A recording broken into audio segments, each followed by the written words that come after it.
Kuwait को annex किया, लेकिन उनको फिर वापस करना पड़ा। इसी तरह से अफगानिस्तान को आप देखिए, सीरिया को देखिए, यहाँ पर कहीं पर भी जा कर के उन्होंने उस मुल्क को अपने मुल्क का हिस्सा डिक्लेयर नहीं कर दिया। ये जो एक एवोल्यूशनरी प्रोसेस चल रहा है, अब उसके नतीजे में जो हाइब्रिड वॉरफेयर है that has actually taken over. Now hybrid warfare के दो कंपोनेंट्स हैं जिसके ऊपर वो डिपेंड करता है। एक तो आइडिया है और दूसरा उस आइडिया की प्रेजेंटेशन है।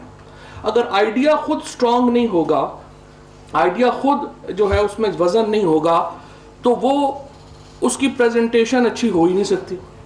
मिसाल के तौर के ऊपर आप अगर आप लें कुछ मामलों में एक बहुत बुरे आइडियाज़ को भी खैर प्रेजेंटेशन ने ओवरकम किया है। मसलन इसराइल की अगर आप मिसाल लें, इसराइल ने शायद जितना जुल्म इसराइल ने किया है मुसलमानों के ऊपर, फ़लस्तीन के मुसलमानों के ऊपर, उसकी कोई मिसाल नहीं मिलती है। गज़ा की पट्टी को जिस तरीके से एक बिल्कुल कम्पैक्ट जोन बना करके तमाम जुल्म के पहाड़ तोड़े जा रहे हैं वहाँ के मुसलमानों के ऊपर, लेकिन इसराइल ने गोबल्स की फ़िलासफ़ी के तहत बार बार ये बात की कि इससे हमारे पीस को थ्रेट है, हमारे पीस को थ्रेट है। और उनका जो नैरेटिव है उसमें बदनीति भी ज़रूर होगी, लेकिन वो बिका है दुनिया में। ये एक मिसाल है हाइब्रिड वॉरफेयर के, जहाँ पे एक बहुत बुरे आइडिया को एक मजबूत प्रेजेंटेशन ने ओवरकम किया। लेकिन दूसरी तरफ जैसे अभी आपको हमारा अपना बहुत अच्छा आइडिया को अगर आप देखें या फिलॉसफी को अगर देखें, जो पोस्ट हमारा 99 के बाद वॉर ऑन टेररिज्म का आइडिया था, पाकिस्तान का आइडिया बहुत स्ट्रांग था। पाकिस्तान क्या कह रहा था कि पाकिस्तान में ये जो सारा टेररिज्म शुरू हुआ या सारा ये जो एक्सट्रीमिज्म शुरू हुआ, इसको पूरी वेस्ट की सपोर्ट हासिल थी। जब 1980s में यहाँ पर ये तंजीमें बनी, जब इसके बाद यहाँ पर अफगानिस्तान में जो मामला शुरू हुआ, इसकी जो मदारस में भी जो कोर्स पढ़ाए गए वो तो नेब्रास्का यूनिवर्सिटी अमेरिका से बन करके आए थे। हम अकेले तो नहीं थे। हमारा आइडिया, हमारा केस बहुत मजबूत था, लेकिन हमारी प्रेजेंटेशन इस कदर बुरी रही उस मामले की कि हिंदुस्तान ने ना सिर्फ हमें लिंक कर दिया टेररिज्म के साथ, टेररिज्म ग्रुप्स के साथ, बल्कि कश्मीर जैसी लेजिटिमेट आज़ादी की स्ट्रगल को भी मुस्लिम एक्सट्रीमिज्म के साथ जोड़ दिया। This is a classic example of Indian success इसमें अपनी प्रेजेंटेशन की।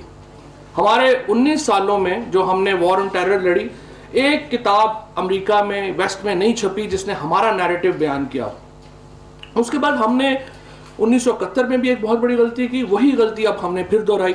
हमने इंटरनेशनल मीडिया को वहाँ पे हमने 1971 में ये किया था कि बिल्कुल वॉर से पहले तमाम इंटरनेशनल मीडिया को बैन कर दिया, ढाका से हमने बांग्लादेश से बाहर निकाल दिया, हमारा नैरेटिव ही वहाँ पे ख़त्म हो गया और हिंदुस्तान का नैरेटिव जो है वो पूरी दुनिया में चला गया। इस बार भी हमने बड़ी मेहनत करके तमाम इंटरनेशनल ऑर्गेनाइजेशंस को हमने बाहर निकाला और हमने उनसे अब उम्मीद हमारी ये है कि वो दिल्ली में बैठेंगे और पाकिस्तान का नैरेटिव बयान करेंगे।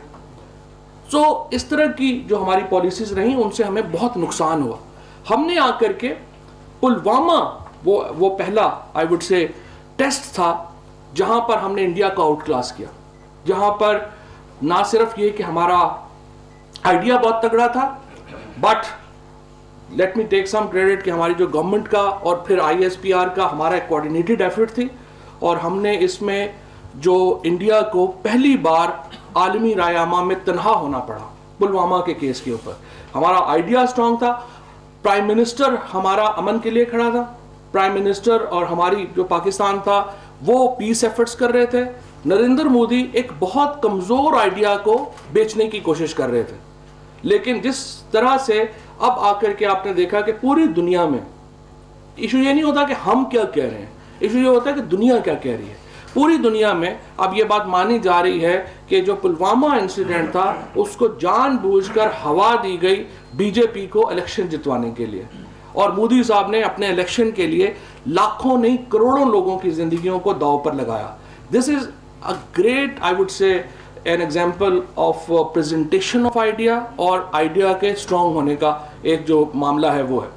हमने अब आकर के मैंने मिनिस्ट्री ऑफ इंफॉर्मेशन में जो अभी आकर के देखा, जब शुरू में प्राइमरी प्रॉब्लम इज फ्रैंकली हमारा जो तवज्जो रही है यहाँ पर पहली बार मैंने ये कोशिश की है कि मिनिस्ट्री ऑफ इंफॉर्मेशन को स्टेट का एक टूल बनाया जाए। मिनिस्ट्री ऑफ इंफॉर्मेशन को सिर्फ एक पॉलिटिकल पार्टी का स्पोक्स पर्सन बना दिया गया था। पिछले सालों में कोई हमारा नैरेटिव नहीं था। हमारी एक्सटर्नल पब्लिसिटी विंग बिल्कुल जो थी वो उसका बुरा हाल है। अब भी उसका जो है उतना अच्छा हाल नहीं है जितना मैं करना चाहता हूं, लेकिन अब उसमें मैं रिफॉर्म्स लेके आया हूं। हमने अपना टेलीविजन, आप देखिए पूरी इस वॉरफेयर में हमारा जो हमने यूज़ किया वो इंटरनेशनल मीडिया हमारा यूज़ हुआ। But if we would have अपना हमारा चैनल तगड़े होते तो वो भी इस वॉर में वो बड़ा रोल जो है वो अदा कर सकते थे। फिर सोशल मीडिया, देखिए सोशल मीडिया खुद पीटीआई हमारा अपना जो आइडिया था पाकिस्तान में करप्शन को एक टारगेट करने का, बैड गवर्नेंस को टारगेट करने का, पाकिस्तान तहरीक इंसाफ हम वो पायनियर पार्टी हैं जिन्होंने सोशल मीडिया को इस्तेमाल किया अपना मैसेज अक्रॉस पहुंचाने के लिए। कोई और पार्टी उस वक्त ये नहीं सोच रही थी। जब इमरान खान ने and to be fair with president Arif Alvi साहब ने ये सोचा कि किस तरह से आप अपना सोशल मीडिया को यूज़ करेंगे अपने मैसेज को अक्रॉस पहुंचाने के लिए, और पीटीआई ने जो अपना मैसेज अक्रॉस पहुंचाया वो भी एक स्ट्रॉन्ग आइडिया और स्ट्रॉन्ग प्रेजेंटेशन की एक मिसाल है। सो अल्टीमेटली हमने आगे बहैसियत मुल्क के किधर जाना। एक तो मैं पूरी इस वक्त मेरी जो एफर्ट है, कोशिश है कि इंटरनेशनल जो मीडिया है वो वापस इस्लामाबाद आए। Islamabad is much more beautiful city than any other city in the sub continent. I mean Delhi और इस्लामाबाद का कोई मुकाबला नहीं है। मेरा जो है वो जो सारा ये नहीं कि मैं सिर्फ जो है अपने शहर के होने की वजह से जो है वो बायस्ड हूँ इस्लामाबाद की तरफ। वाकई इस्लामाबाद जो है वो बहुत खूबसूरत शहर है और तमाम जो इंटरनेशनल मीडिया है वो दिल्ली में बैठा हुआ है। तो इम्पॉर्टेंट है कि हम अपने रास्ते खोलें। और अभी जो 2-3 हमने इक़दाम किए उसमें आई वुड से कि बहुत बड़े इक़दाम हमने किए। हमने वीज़ा रजीम ओपन की, हमने कोशिश की कि एनओसीज़ की रजीम जो है वो ख़त्म करें। हम फॉरेनर्स को यहाँ पे ला रहे हैं। हम जर्नलिस्ट के लिए जो है वो पाकिस्तान को ओपन करना चाहते हैं और हम चाहते हैं कि वो आएँ और देखें कि what a beautiful country we are, what a beautiful people we have, और इनको किस तरीके से पेश जो है वो किया जाता है। सो इंशाल्लाह अगले जो चंद साल हैं, पहला इसमें मेरा जो एजेंडा है वो ये है कि हमने इंफॉर्मेशन मिनिस्ट्री को स्टेट का टूल बनाना है। नंबर 2 ये है कि हमने पाकिस्तान को, जो प्राइम मिनिस्टर का विजन है, ओपन किया है हमने दुनिया के लिए। हम पाकिस्तान को एक सिक्योरिटी स्टेट के बजाय हम एक ओपन स्टेट के तौर के ऊपर देखना चाहते हैं। इसको हमें ट्रांसफॉर्म होने की ज़रूरत है, ये हम ट्रांसफॉर्म कर रहे हैं और इसके लिए हमें जाहिर है इंटरनेशनल मीडिया की ज़रूरत है, हमें इंटरनेशनल मीडिया आउटलेट्स की ज़रूरत है, उनका पाकिस्तान में आना ज़रूरी है। हम पूरा फैसिलिटेट करेंगे इंटरनेशनल मीडिया को कि वो पाकिस्तान आए और पाकिस्तान की सही तस्वीर जो है वो दुनिया के सामने रखी जाए। तीसरा, हमारे इंटरनल रिफॉर्म्स। हमारे पिछली गवर्नमेंट्स में बड़ा अनफॉर्चुनेट हुआ कि जैसे मैंने कहा कि चूंकि तमाम इदारों को पॉलिटिकल टूल के तौर पे यूज़ किया गया था, यही काम इंफॉर्मेशन मिनिस्ट्री के साथ किया गया। 64 लोग हमारे पास कराची में पीआईडी में हैं, उनमें 1 मास्टर्स हैं, 2 बीए हैं, बाकी सारे मैट्रिकुलेट और अंडर एफए हैं। यही हाल फिर नाराज़ होते हैं हमारे दोस्त एपीपी में, जिसमें बहुत अच्छे लोग भी हैं, एपीपी में बड़े पढ़े लिखे लोग भी हैं, बट बहुत बड़ी मेजॉरिटी ऐसी भी है जो अपनी ईमेल भी नहीं देख सकती।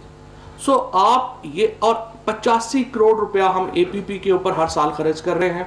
हम 13 अरब रुपया पीटीवी के ऊपर खर्च कर रहे हैं। हम 6 अरब रुपया रेडियो पाकिस्तान के ऊपर खर्च कर रहे हैं। ये पैसा पाकिस्तान के लोगों का पैसा है। ये पैसा पाकिस्तान के मुफाद में, रियासत के मुफाद में जाना चाहिए। जब तक हम इन रिफॉर्म्स को आगे नहीं बढ़ाएंगे, जब तक हम इसको मॉडर्नाइज नहीं करेंगे, हमारा जो एक हाइब्रिड वॉरफेयर में जो पाकिस्तान का आइडिया है वो पीछे रहेगा। हमने कामयाबियां हासिल की हैं, हमने करतारपुर के ऊपर कामयाबी हासिल की है, इसलिए कामयाबी हासिल की है कि आइडिया बहुत स्ट्रॉन्ग है।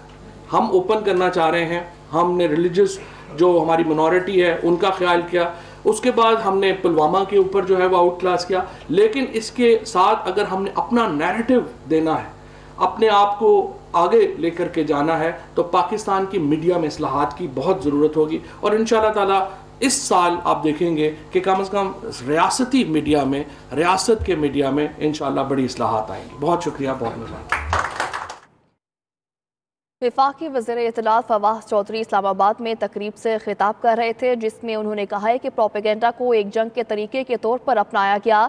मीडिया में जदीद तरीन टेक्नोलॉजी का इस्तेमाल बढ़ चुका है।